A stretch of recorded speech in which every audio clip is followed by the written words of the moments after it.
आज हम पढ़ेंगे सिलेजनेला के लाइफ साइकिल के बारे में। हम सभी जानते हैं कि सिलेजनेला के अंदर जो मेन प्लांट बॉडी होती है वो स्पोरोफाइट या बीजाणुद्भिद होता है और इसके अंदर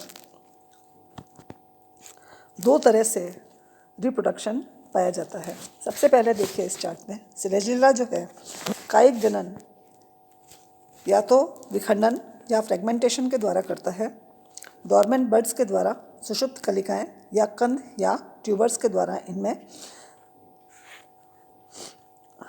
कायिक जनन पाया जाता है, जिसे हम पिछले टर्म पे पढ़ चुके हैं।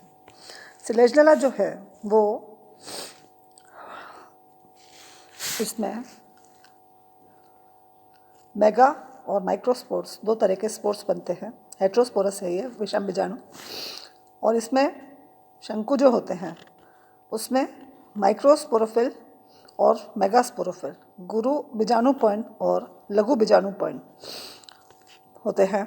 लघु बीजाणु पर्ण से लघु बीजाणुधानियाँ बनती हैं इस पर, और इन लघु बीजाणुधानियों के अंदर लघु बीजाणुधानी मात्र कोशिकाएं या माइक्रोस्पोर मदर सेल्स का डेवलपमेंट होता है। और साथ ही जो मेगास्पोरोफिल या गुरु बीजाणु पर्ण होते हैं इनमें गुरु बीजाणुधानी या मेगास्पोरेंजियम डेवलप होते हैं।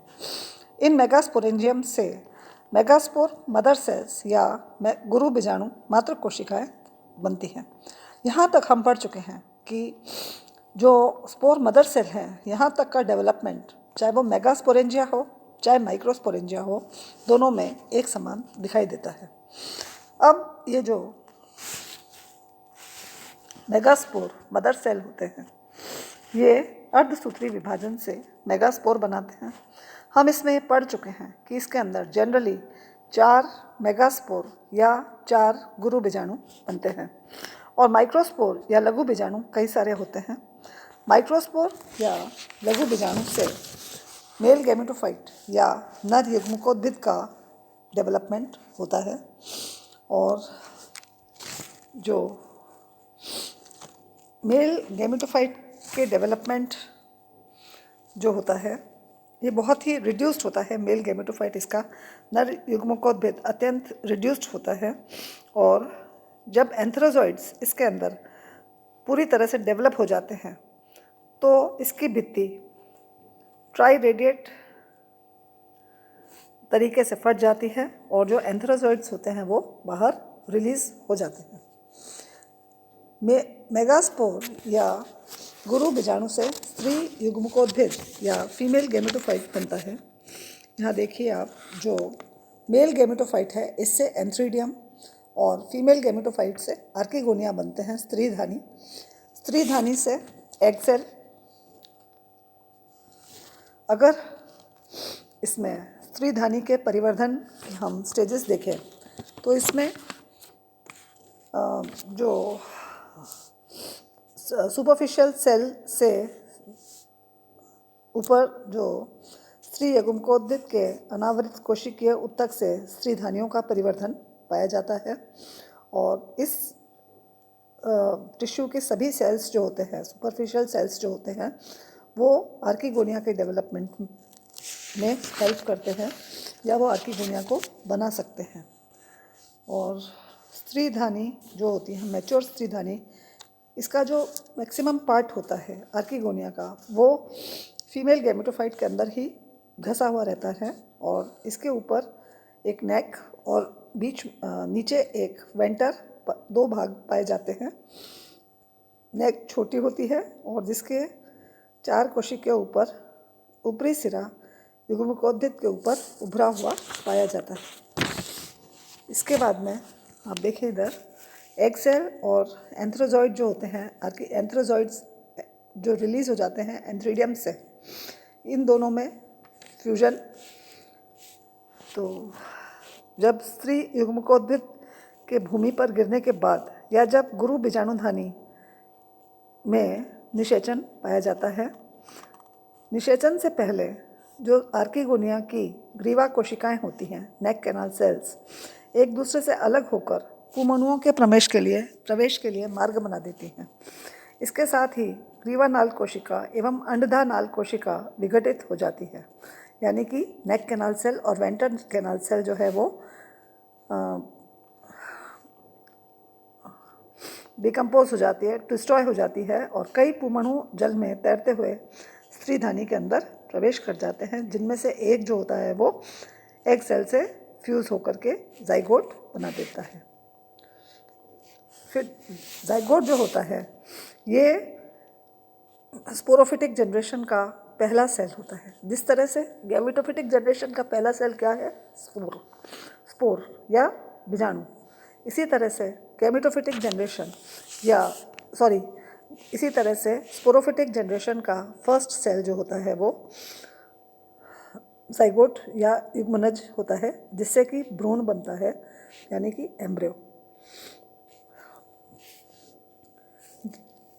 इसका जाइगोट का जो फर्स्ट डिवीजन होता है ट्रांसवर्स होता है, जिससे ऊपर एक एपीबेसल और नीचे एक सस्पेंसर सेल बन जाता है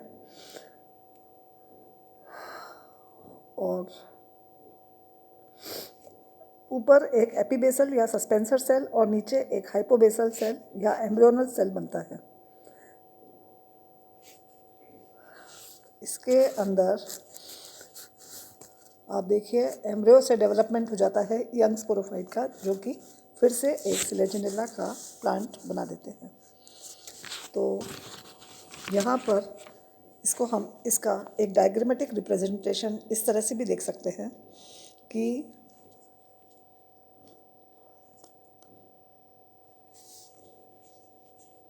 ये है स्ट्रोबाइलस इसका, जिसमें कि आप देखिए ये इसमें दिखाया गया है किस तरह से हम पढ़ते हैं लाइफ साइकिल ऑफ सिलेजिनेला। ये है इसकी स्पोरोफिटिक जनरेशन और यहाँ पर इसकी गैमेटोफिटिक जनरेशन। अब है बात seed habit in Selaginella. Selaginella apoda या सिलेजिनेला रुपेस्ट्रिस में सीड हैबिट या बीज स्वभाव देखने को दिखाई देता है, इसके कैरेक्टर्स। और ये कैरेक्टर्स क्या होते हैं? प्रत्येक गुरु बीजाणुधानी में केवल एक ही गुरु बीजाणु बनता है। In each megasporangia only one megaspore is formed. स्त्री युग्मकोद्भिद जो है वो गुरु बीजाणुधानी से स्वतंत्र नहीं होती है और भ्रूण का जो डेवलपमेंट होता है, एम्ब्रियो का डेवलपमेंट, वो मेगास्पोरेंजिया के अंदर ही स्टार्ट हो जाता है। The development of embryo starts with in the megasporangia. Embryo से रूट और प्राइमरी शूट के बन जाने के बाद ही एम्ब्रियो जो है वो भूमि पर गिरता है, क्योंकि यंग स्पोरोफाइट अवस्था में ही गुरु बीजाणु भूमि पर गिरते हैं, इसलिए ये स्पष्ट रूप से सीड हैबिट या बीज स्वभाव को प्रदर्शित करते हैं। तो इस तरह से हमने देखा कि सिलेजिनेला के चैप्टर के अंदर बहुत सारे क्वेश्चंस जो इम्पॉर्टेंट हैं वो रिलेटेड हैं। एक तो इसके लीफ से लिग्यूलेट लीफ होती है, हमने पढ़ा है इसमें। साथ ही इसके अंदर हेट्रोस्पोरस जीनस है ये टेरिडोफाइटा।